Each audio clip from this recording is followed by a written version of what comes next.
Welcome to the Thornton Review. The show designed with you in mind. If it's important to you, it's important to us.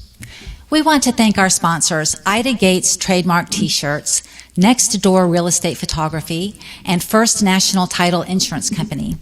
On today's show, we're going to meet Terri Jenkins again. Terry's been on our show before, so today we're going to do a follow-up on some of the recent events and talk to Terri about our community and what the Red Cross is doing to serve our area.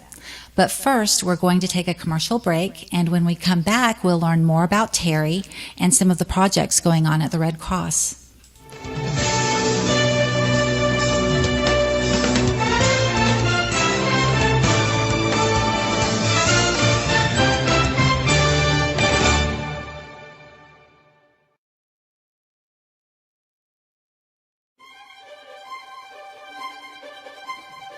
There is no government-funded program that can guide a man's thoughts. Only God can do that.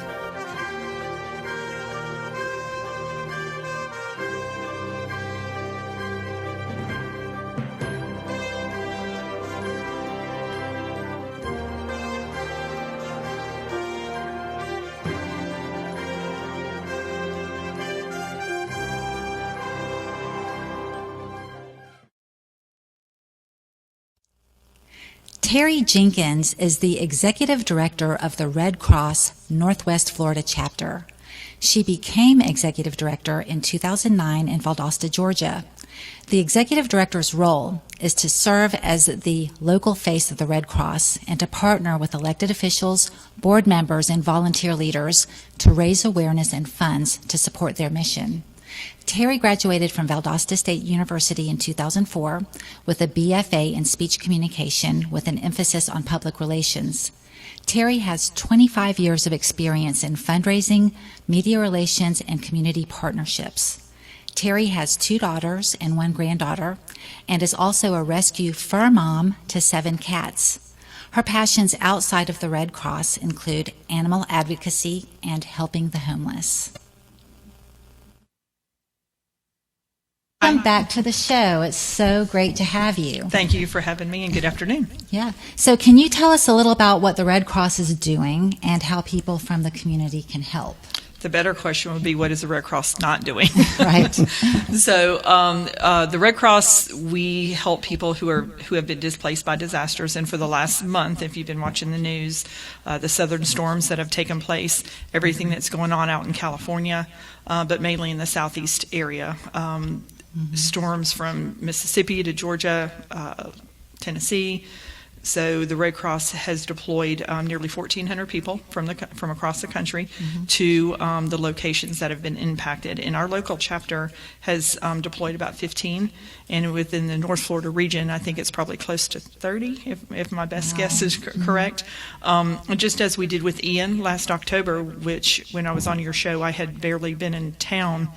Not even probably 2 months, I don't know. And so we deployed close to 30 people, to the Ian operation in Central Florida. So that has kept us busy all in the while.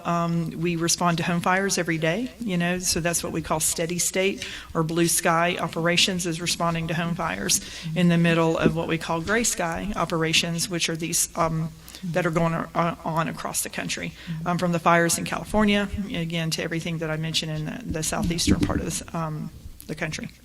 Great. So now what's the difference between blue sky and red sky? Blue sky is just steady state. And so what the Red Cross does in steady state is we check our inventory. We make sure everything is ready and prepared in our disaster trailers. Hurricane season starts June 1st. And so the disaster cycle services team has been steadily and diligently making sure that volunteers are trained in shelter operations, mass care, logistics, and all of the things, our feeding leads. And so that takes place during steady state. So when the gray sky happens, when the actual disasters hit, shelters have to be open, then everybody will be ready to go. And if they're available to deploy or work at a shelter, then they're already ready. They're pre-trained, up to date. All of our inventory and supplies are ready, checked out, and ready to go. So you train people for hurricane preparedness all throughout the year. The community or your volunteers? Anybody that is interested in wanting to become a volunteer, and there are times that we, out of the goodness of people's hearts, when an Ian happened, or maybe Sally happened here a couple of years ago, people are just wanting to help. So those are what we call event-based volunteers, and so those volunteers are accepted into the operation, with the idea to hopefully maintain them and have them stay on as a volunteer. And so they are trained in a different way than people who want to join the Red Cross and volunteer consistently all throughout the year. But we'll accept anybody and train them if they want to join the Red Cross mission. Mm-hmm. So what can you tell us about the training? Like what kind of steps do you go through to train people? Okay. Is there like a course that lasts a certain number of weeks? There are plenty of courses. Again, when a person wants to volunteer with the Red Cross, I just talked to somebody actually today and explained some key points about community engagement. And so there are some basic preliminary courses that are encouraged to take. Disaster Cycle Services Overview just gives you a briefing of what the Red Cross primarily focuses on is, everything that I do in my role, benefits, disaster, blood, our military program, and our training services program. And so they are given that training, and a lot of our training is online rather than have to sit in a classroom for 8 or 9 hours a day and waste a Saturday. So for many years now, people can take online courses. Shelter operations is one of the first basic ones, disaster volunteers, disaster public affairs, and then if they want to do mass care, or logistics, there are specific trainings for the area that they want to volunteer in. So for me, I'm, communications volunteers, so they would take the public affairs training. Or fundraising, so there's all kinds of training, and it's all free. It's all free for a volunteer. That's great. Do you teach CPR? We do. Yeah. We do. We hold 2 to 3 classes and sometimes even 4 or 5 at the chapter operations office here in Pensacola. And I just spoke with the division training services guys, David and Spencer, last week. And so there are a lot of good things on the horizon as far as training services. But if your company, your church wants or needs that recertification, we can help design a package, for your employees at your company. Otherwise, people can plug into the local classes that are held at the office on Sturtevant Street, and they can just look for that information online. So how can someone sponsor a blood drive? Okay, that's a great question. Blood is always critically needed, and I know we're going to touch on, Charles is going to touch on something. We have an exciting opportunity for partners in the community to join us as we plan a sickle cell drive in September. So more to come on that. But blood is always critically needed, and so Angela Turner is the biomed account manager that I work with. She's based in Mobile. And part of what the board and I do is kind of open up doors for her to gain hosts and sponsors. Now, there are different levels of how that takes place. And so a church can host a blood drive, at their facility. Okay. Other civic organizations can join together. Sometimes there's competition, between schools or whatever. But for a corporate entity that would want to, there is a cost to truly sponsor a blood drive, and that's about $3,900. It sounds like a lot, but what that covers is the staff's time, the materials, the bags that the blood is collected in, everything that goes along with what a blood drive does and offers, the resources, the supplies. And so, and that's an investment in saving lives. Is there any particular blood type that you would need? O positive and O negative are some of the two that are widely needed the most. But then there are some people that have that rare type that is also needed. For example, 1 unit of blood can save up to 3 lives. And so, and if people donate doubles, or what we call doubles, or their platelets, then that's potentially up to 6 lives. But so if you're interested in partnering with us on blood drives, you can reach out, and then I'll put you in touch, with the right team. But we have a big blood drive this summer coming up at the chapter office on June 27th. And so, and then the next big one, and there's drives in between all throughout the community in Angela's territory. But June 27th here in Pensacola, and then the sickle cell drive in September, facility to be determined. What kind of testing does the blood go through? I am not a medical expert, but it is when people show up to donate blood, they have the horrible finger prick that needs to be done to test their iron levels. Okay. And so what I try to do is educate people ahead of time, knowing that they have that appointment, encourage them to hydrate properly, eat iron-rich foods, and make sure that, their blood pressure is stable, because often people come in and they can be deferred due to high or low iron levels, or either blood pressure would be too high or too low. And so the finger pricks determines the iron level, but once it's collected, it is sent off to a processing center where it is tested for any kind of, conflicts Disease, or whatever, yeah. and then it is transported to the facilities where we provide the blood at. I'm just curious, do Yeah. they mix the different types, the blood types from various people? Does that all go into one container? Does like AB positive all go into one container, or is it all? No, stored it's all in stored specific individually. bags? Yes, everybody, because I'm a regular 56-day donor, and so no, it's bagged individually because it's connected to your arm as you're giving blood right there. So the bags are separate, and then that's they are how it's stored. Yes, is in that they bag. are packed. It's interesting. Yeah, in a controlled environment until transportation takes place. And then they send it to the processing center, and then it goes. And of course, it's labeled and categorized. It is. And it is. And if you are a blood donor and you're listening, you can download the Red Cross Blood Donor app, which I have. And so you can schedule drives on there, you get reminders, and you can also track your blood's journey and see which facility it ends up at. So it's a very cool app too, and it tracks your gallons, and I'm almost at 8 gallons myself, throughout since donating since 2011, I think. Right. So it's a very cool app to and educational as well, teaching you what to watch out for. So apart from the blood drives, can somebody just go and donate blood? Can somebody just show up at the Red Cross and say, I'd like to donate blood? This region is typically not a region where walk-in facilities are located. Okay. So that's why the coordination with Angela Turner has to take place, for a church or a company or another nonprofit, to host, a blood drive. Now, people can host or sponsor a blood drive, and they take place at the chapter office. So that happens a lot. And then we have online learning, where we call blended learning. So people who need to recertify or either brand new, they can take the classes online again, and then just come into the office for a skills check, with the trainer, with the instructor. It's a very easy process. And again, it's designed where you don't have to sit in a classroom 8 or 9 hours, as was, you just as recent as 10 years ago. So technology is great. Right. It absolutely is. Did you wanna- Well, yeah, I'll say a few things about the Biomed blood drive. I guess I am a board member, but Terri has a lot more knowledge, and she's been in the business a lot longer than I have.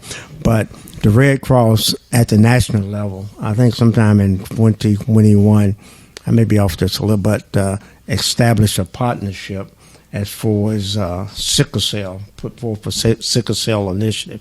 And what they did, they went out and they partnered with organizations within the African American community, and which was the NAACP, the fraternities, the Divine pastors, Nine. ministers alliance, the Divine Nine, and just throughout the community. And one of the reasons for this is that even though we African American, our blood is somewhat unique in that we have the A, B, and C and everything, but when it comes to sickle cell, a lot of times you have to draw blood from within that own community. Not all the time, but there's something that's unique about the blood.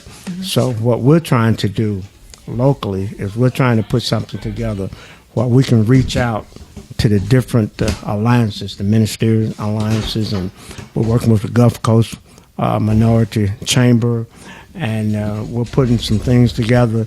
And September is Sickle Cell Month here, and we're hoping that you'll be hearing a lot more about it. But it's very important because before the pandemic, I think our numbers was probably within the African American community.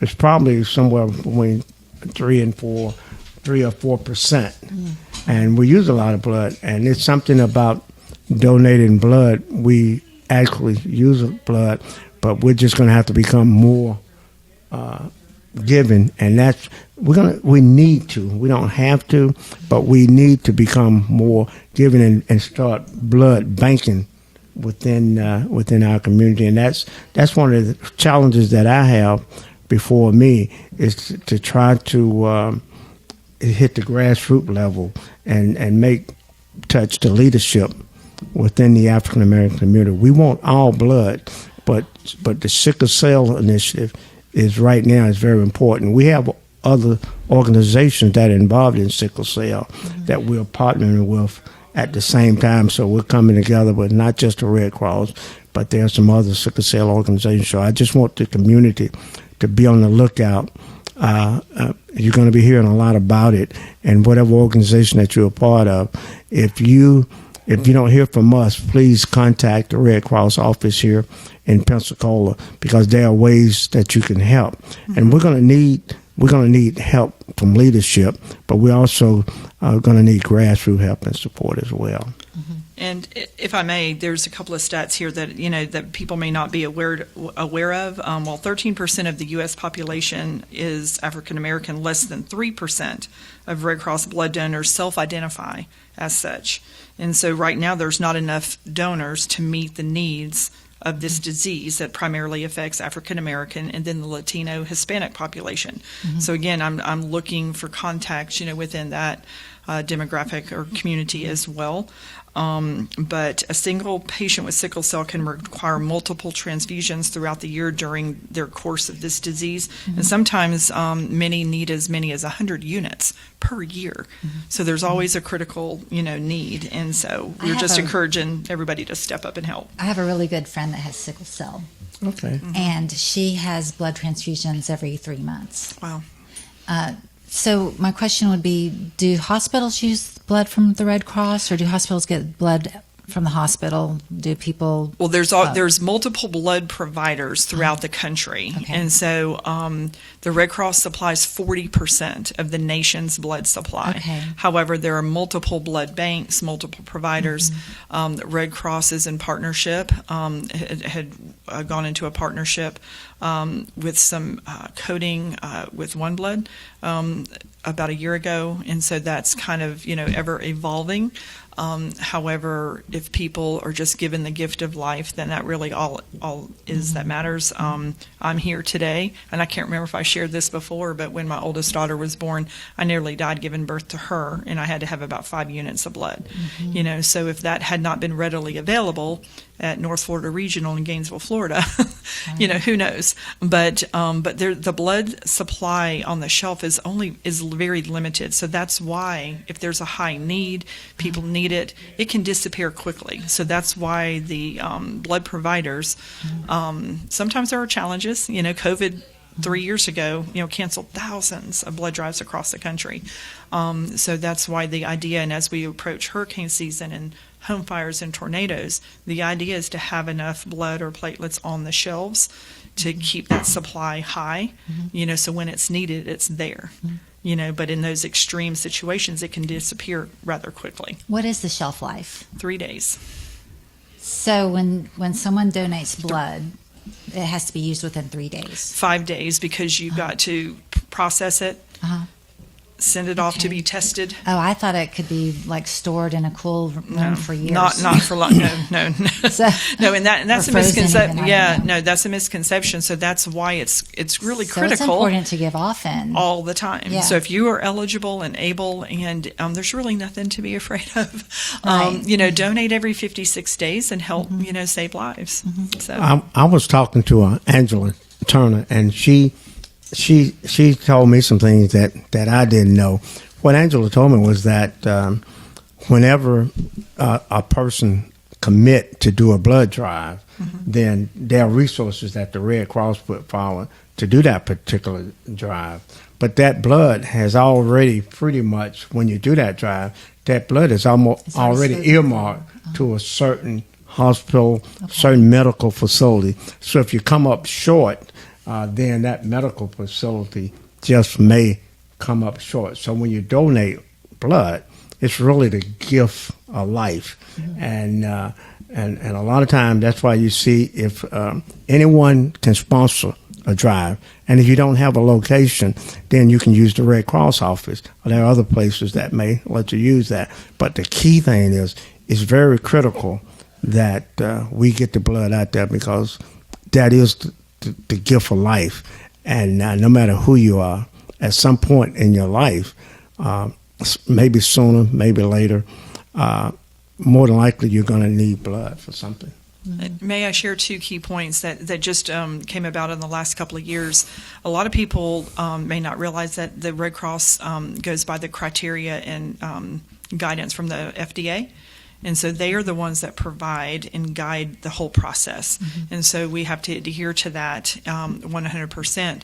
But through different testing and programs for a while now, military members who were overseas, you've heard of the mad cow disease. So certain restrictions have been lifted for military members that were overseas in the 80s and thereon.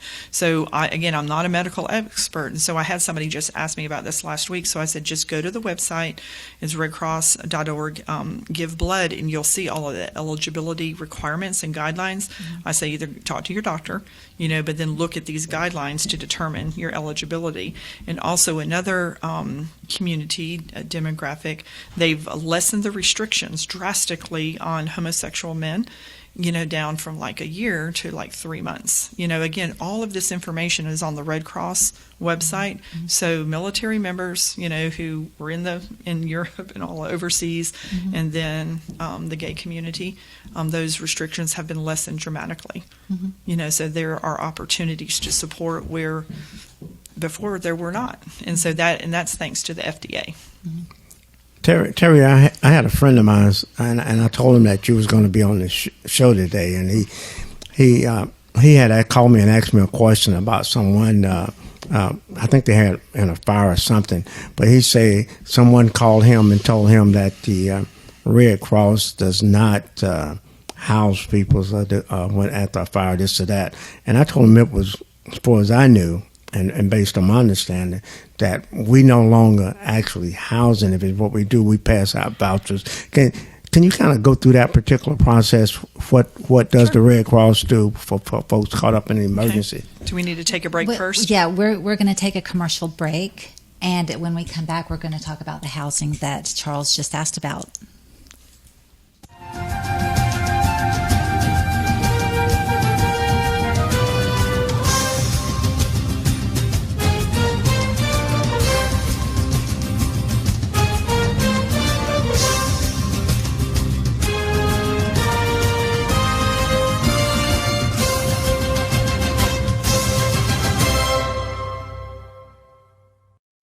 Take a trip down memory lane and relive the magic. The legendary Soul Royals Band, Pensacola's own from the 60s and 70s, is hosting their 55th reunion Saturday, June 24th at Pensacola High School Auditorium. This event is for the entire family, featuring live music, singing, and entertainment by former band members. This is a once-in-a-lifetime event. You don't want to miss this one. Advance tickets are available now. Available online at Eventbrite.com. The Soul Royals Band Reunion. Pacto Snack Shack, 4027 North Davis Highway. And from members of the Soul Royals Band for only $25, $35 at the door. For more info, call 850-341-7633. Relive the magic with one of the greatest bands of the 60s and 70s, the legendary Soul Royals, Saturday, June 24th at Pensacola High School Auditorium.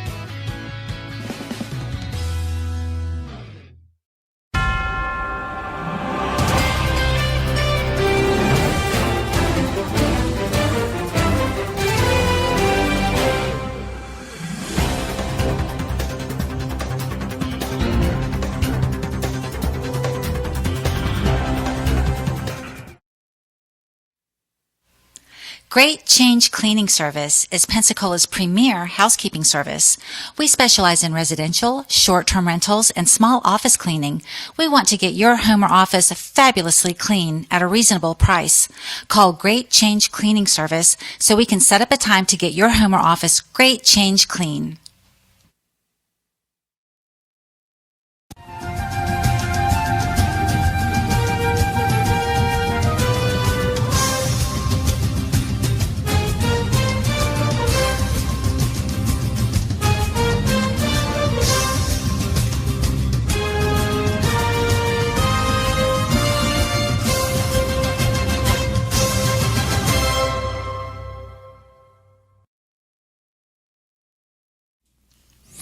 Welcome back to the show. Terri, prior to the break, we was discussing how we house individuals now during times of emergency, fire, and things like that. Can you elaborate on that? I sure can. So there's multiple ways that the Red Cross is informed of when a family or an individual is displaced by home fires. We can receive the information from a family member, the client themselves, if they have the wherewithal or the mindset, in the middle of that disaster, the emergency management agencies, the fire departments, law enforcement. So once we get the call that a situation has taken place, we put that client or that person who's helping, they call the national dispatch number. And so what happens then is that the dispatch person, officer, duty officer we call them, will reach out to volunteers in the area that's closest to that family or that person to offer assistance. They ask questions, determine their needs. They say, what do you need? Because not every family or individual needs the same thing because every case is so unique and different. So based on their needs, they are given what we call a client assistant card. It's just like a debit card that is loaded with funds on there for them to be able to spend as they see their needs. They kind of matches because years ago the vouchers you mentioned were given and there were certain vendors that they had to go. So now with just the money on the card, it kind of gives them back power, if you will, right, for them to be able to make that best decision for themselves and their need. Now it's encouraged to spend it wisely, and so then they're able to go, to like a Walmart if they're open at 24 hours a day, and get rather than wait until a store opens at 9 o'clock the next morning. So with those funds, they're designed for food, clothing, and shelter. So the Red Cross fulfills an immediate need, and then the idea is within 24 to 36 hours later, the team reaches back out and then assigns a caseworker to them, and then they give them long-term recovery resources. Okay, so it's need-based and somewhat immediate, the emergency need based on your need, and you can go out and get the things that you really need, and you don't have, because in the past it may or may not have dictated certain things. That's right. And there's a follow-up. There is a follow-up within 24 to 36 hours, again, because not everybody would need a place to go because they have family members, so they would focus those funds on maybe clothing, or food, or and we also prescribe extra funds for medical prescriptions, eyeglasses, baby supplies, for infants. So Toiletries, yes, and so and they're given comfort kits if they need, so they are able to, express what they need, but then are able, once they get that assistance, then they can go out and purchase those. And some other things that are offered that people may not be aware of is the mental health component. We have trained mental health providers who can help them deal emotionally, with that trauma. And then we also have a spiritual care network was formed a few years back with faith-based leaders. And so there's specific training for each of those counselors, if you will, that they can help, again, with an individual family or situation or in a shelter. Okay, so that's dealing with the total needs of that individual. Exactly, physically, emotionally, spiritually, mentally. Red Cross covers it all. So does the Red Cross store supplies like blankets and toiletries? That's a great question. Things like that. Do you provide like fire extinguishers and fire smoke detectors, or is that just something that people just have to buy on their own? No. So that's a twofold question, actually. So we have a disaster warehouse out at Pensacola Naval Station. So Okay. in that warehouse, they are great to allow us that space, on base. And so in that warehouse are the supplies that would be transported to when shelters are open. We have Like trailers. blankets and cots. Yes, blankets, cots, generators. And so we have trailers that are equipped to handle a 100-person shelter, 50, 100, 150.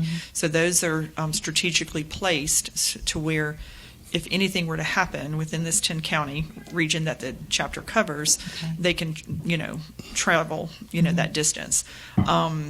So And everything is stored here at NAS for the 10 counties? we have it off a satellite office in Panama City. Okay. So there's a warehouse over that. I visited it a few weeks ago, and it's quite impressive.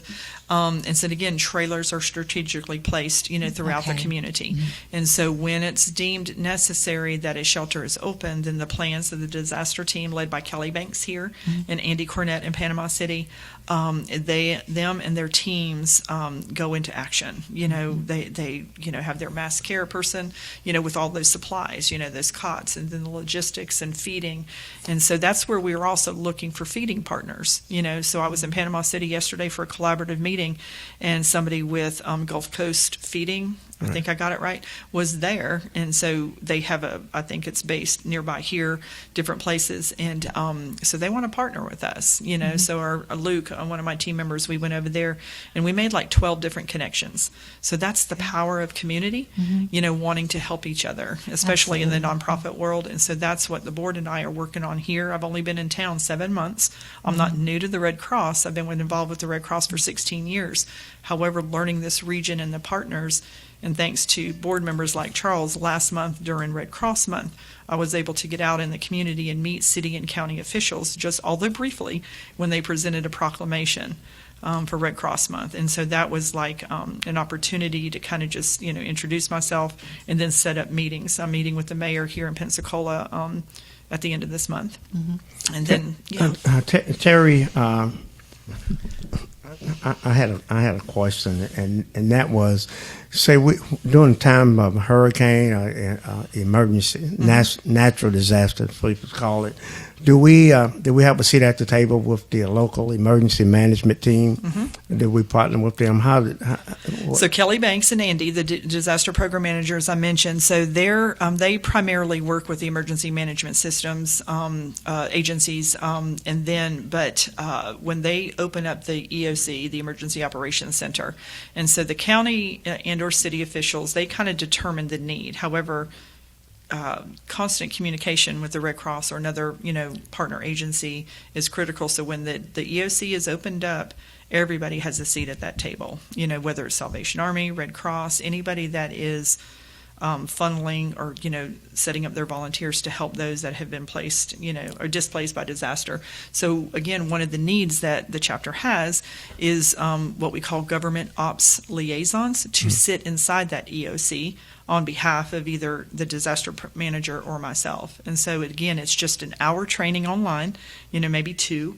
And so that way they sit in the EOC and are able to funnel information back to the staff to determine next steps. Because I know last year there was some bad weather coming, and what happened is we set up 6 shelters. The Red Cross was involved in setting up 6 shelters. We didn't have to use them, but they were there if needed. Exactly. And so there's a way to forecast, I guess. For hurricanes, not so much with tornadoes at times because they can just appear suddenly, but definitely with hurricanes, with the 72 hours out, the 36 and all of that. So that's where, in conjunction with the National Weather Service, the emergency management hosts these meetings. Kelly and the team go, and then we are, when I got here last year, barely a month here, Ian took place. And so Kelly, based on the information that was coming in preparation for Ian in Central Florida, they had already had their resources ready, supplies ready to open a shelter here. So when Ian's path shifted and we didn't have to open a shelter here, all of the resources that they collected went to Central Florida. Okay. So yeah, we're always preparing. Again, in that steady state blue sky operation, that's when all those conversations are taking place. Preparedness is for training, building up our supply, our resources, our inventory, and kind of how that helps, in-kind donations, the fundraising that the financial development, myself, as director, do to raise money, to provide the help that is needed. So, well, pretty much everybody knows about the Red Cross. If you're in America, you've heard about the Red Cross. Do y'all advertise? Do you do like TV commercials or radio commercials, billboards? Yes. Like, how do you advertise? And what specifically would you advertise? Okay. The operations like the Southern Storms, or the Hurricane Ian. Our national office is based in Washington, and so the brand marketing team and public affairs team, so they handle the national promotion of, and sometimes we have news stories on the national networks like CBS. And so they provide guidance down to our regional communications director, who ours is Amber. She is located in Jacksonville because that's part the North Florida region team. So Amber's job as communications director for this region is to pass along information to somebody like me or a public affairs volunteer so we can release to the community that way on how people can help in a disaster. We have 4 social media platforms. The North Florida region, we have a Twitter, we have an Instagram, Facebook, and a LinkedIn page. So people can find the North Florida region posts are made daily, sometimes several times a day. So that's a way to follow and keep informed as well. And local promotion, as a United Way agency, we can promote some of our happenings and events on the United Way website. Okay. And so I'm currently working with 3 United Ways, and so they are a huge partner, and donor to the mission. And so there are multiple ways so that our message gets out there. If someone wanted to volunteer in some capacity or some type of capacity, where would they go and what would they do? Even to who would they contact? They can go to the redcross.org and click the volunteer link. And so it just depends on what they express. Like I talked with a lady today, and she wants to be community engagement.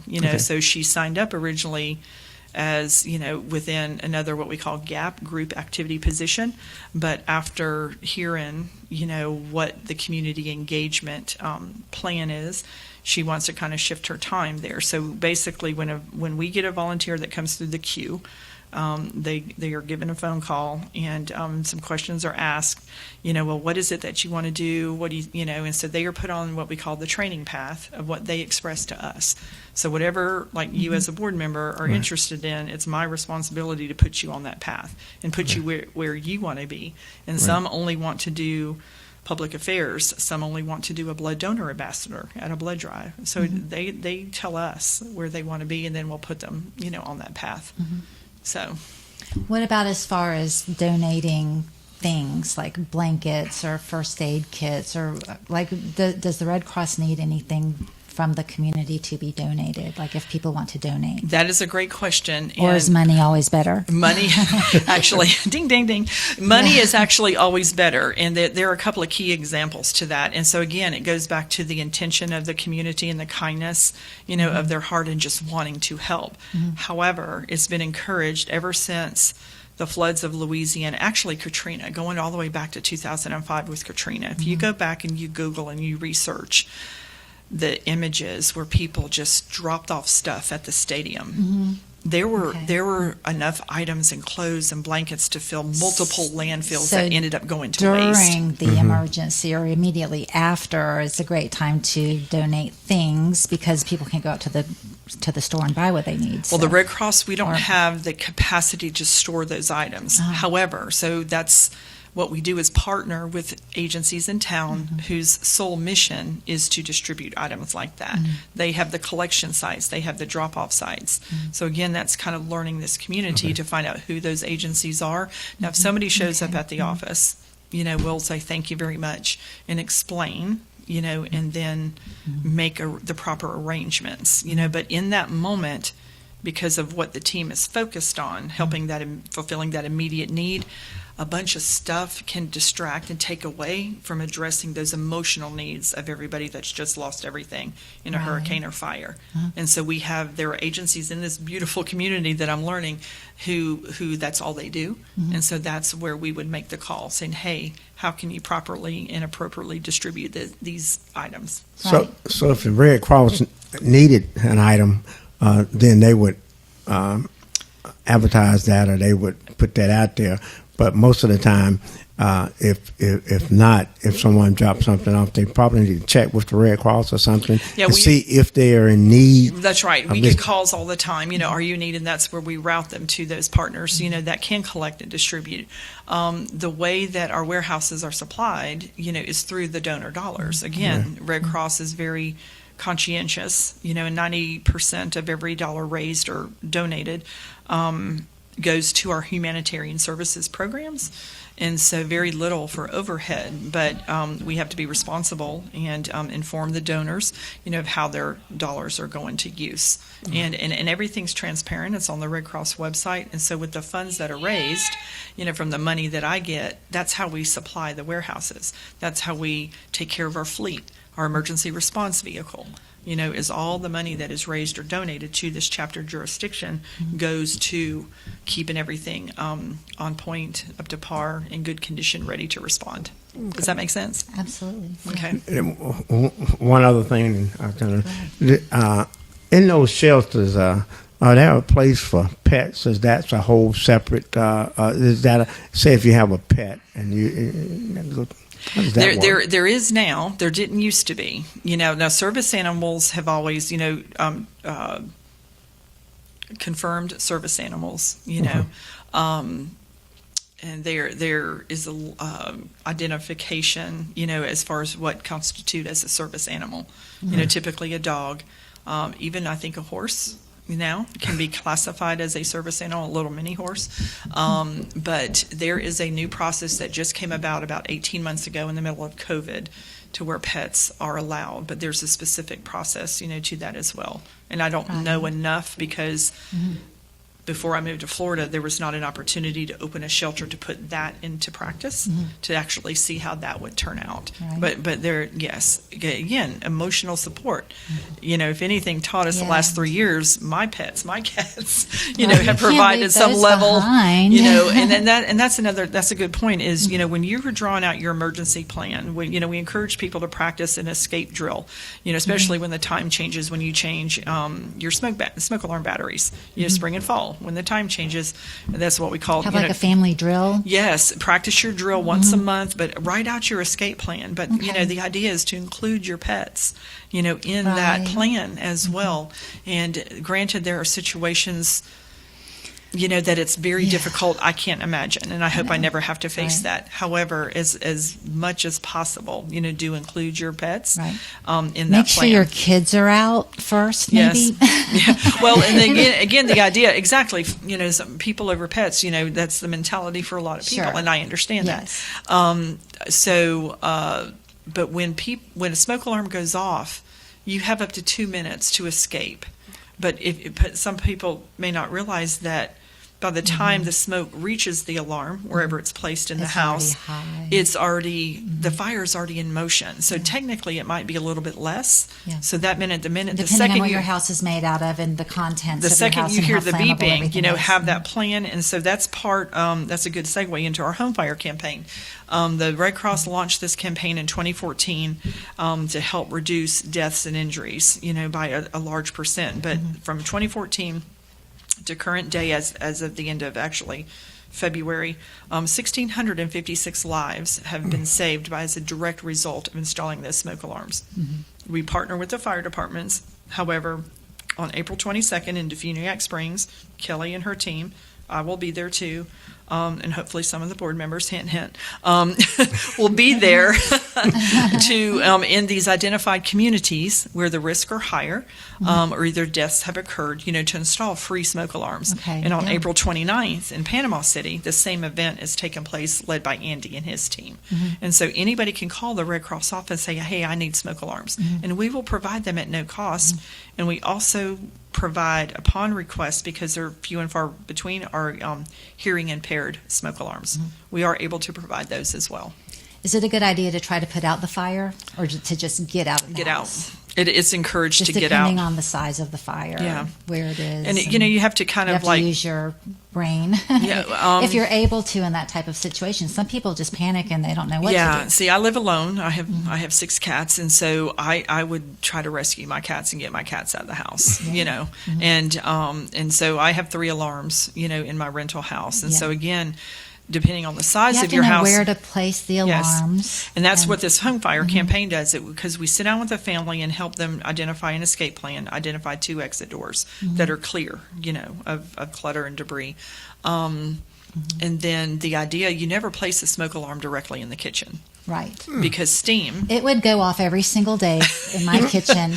So I have it right outside So the I don't know kitchen if door. I should say this, but actually a couple of nights ago, cooking supper, I didn't turn on my overhead vent and quick enough, and the steam filled the kitchen, and my alarm went off. My cats scattered to the back of the house. They were afraid. Yeah. And so I'm over there on the phone with a friend, well, waving. Now you know where your cats are going to go during a fight. If you ever are in that scenario, you know where the cats are going to go. A meeting. What's that called? A meeting place outside or something? Yes, and so that's part of the escape plan, is to identify, a place out in the road away from the danger, the risk, or identify a place outside for everybody to meet, and then, just ensure, that everybody is safe. Yeah. So, And so people can go online to the website to get ideas on how to do their fire drill, their home fire drill. And it's very highly suggested that every person, every family yes. do fire drills at their own house. Yes, when the time changes, fall forward, and spring, fall back, spring forward, is as you check the alarms, is to practice that drill, and then every month or so, just make sure. And again, it's part of our preparedness programs, and so we do free briefings to churches, to companies, to other nonprofits, as part of preparedness. And the main thing that what we're doing now, and is prepping for hurricane season, which begins June 1st. And so on the Red Cross website, there's like what to do before, during, and after. So just make sure you have an emergency kit in place. Sometimes people carry one in their car. Or if you're at your office, your go-to kit. That has what's these. in the kit? Well, there's plenty of things that you can put in the kit. Like a first aid kit. Yeah, first aid kit, a flashlight, extra cash, because batteries, prescriptions, copies of your medical prescriptions, Band-Aids, all of the things, toiletry items like you mentioned a few minutes ago. So you can water. And so there are suggested items on the website that you can put in your emergency kit. Suppose someone say, I am so busy. I'm doing this, I'm doing that. I don't really have time, but I really want to contribute monetarily because I think it's a good cause, and the best thing I can do is I want to give. How can a person give? What should they do? That's a great question, Charles. So they can go to the redcross.org website, and there's a donate button that they can click on, just like volunteer. And it's a very highly secure website. It is. It's very highly secure, and all the donations are tracked by zip code. So anybody within the chapter's 10 county jurisdiction, it's all connected to our chapter code. And so this chapter would get, credit, for all of those donations, that come in. So sometimes during an event like the Southern Storms, you can do a text at 90999 and for $10. Every dollar counts. Okay. Every dollar so counts. What is the text? It's 90999. Now, I don't know if that's activated at this moment. There are certain operations where it's activated, but you can go to their website and there's a drop-down menu. So there are different options. Again, Red Cross honors donor intent. So whatever category you choose is where those funds would go to, be allocated to. Right. It's disaster relief. There's biomed, where it's needed most. So wherever the need is determined, that's the highest, those funds. But if you choose local chapter, it stays within the local chapter. So there's multiple options. And now I haven't looked in several days, but if you were to go look today, there might be something that is storm related, southern storms, disaster leave, home fire leave, where it's needed most, local chapter. That's great. Yeah. Yeah, that's a good one. Most of the time when I give, I give to where it's needed most. There have been a couple of times where I've donated to I appreciate that. a specific Yeah. place. Me too. So most of the time it's where it's needed most. But the Red Cross is not funded by the government. So part of our mission statement relies on the power of volunteers and generosity of donors. And so we are not a government agency. We are a 501c3, and so that's where individuals, foundations, corporate, United Way, Federated Foundation, support our mission, and we really appreciate it. Because of that status, that tax status, I believe that's tax deductible. It is. Those contributions, right? Oh, Yeah. that's good to know. It is. All gifts made to the Red Cross are tax deductible. Yeah. We are going to go to a commercial break, and when we come back, we're going to continue our conversation. Sorry. Sounds good.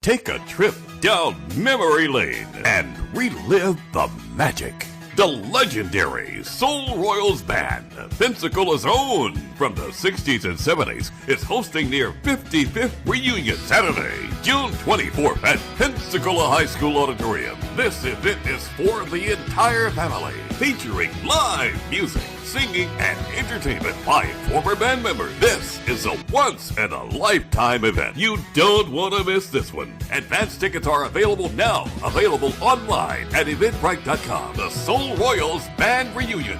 Pactos, Snack Shack, 4027 North Davis Highway. And from members of the Soul Royals Band for only $25, $35 at the door. For more info, call 850-341-7633. Relive the magic with one of the greatest bands of the 60s and 70s, the legendary Soul Royals, Saturday, June 24th at Pensacola High School Auditorium.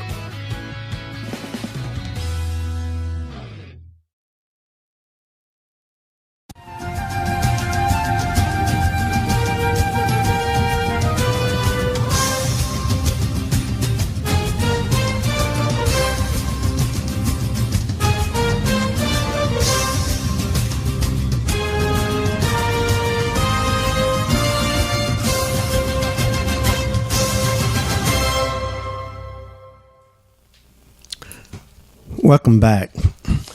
In conclusion, we're getting ready to end the show, but I want to once again mention that about the Blood Diversity Summit. We're planning a Blood Diversity Summit during the month of July. We're partnership with the Sickle Cell Association here locally, and for additional information, you can just email Terri.Jenkins@redcross.org, or you can call the local office, or you can get in touch with any one of the Red Cross administrators, local board members. But this is going to be a really nice, unique summit. We're going to be reaching out to the leadership within the diverse community, and we're going to be talking about sickle cell. September is Sickle Cell Month, but before that, we're gonna have this summit. So when that month hit, we can really save some lives and get some blood. That's right. Thank So you. essentially, we can't express enough the importance of African Americans donating blood for their fellow African American family, friends, neighbors, and people in the community who have sickle cell who need these blood transfusions Yes. monthly or every 3 months, however Yeah. often they need them, and that the blood doesn't last forever. You can't just store it on a shelf for years and years and No. say, well, they can use it whenever. But it has to be an often thing, Yeah. or one time thing even.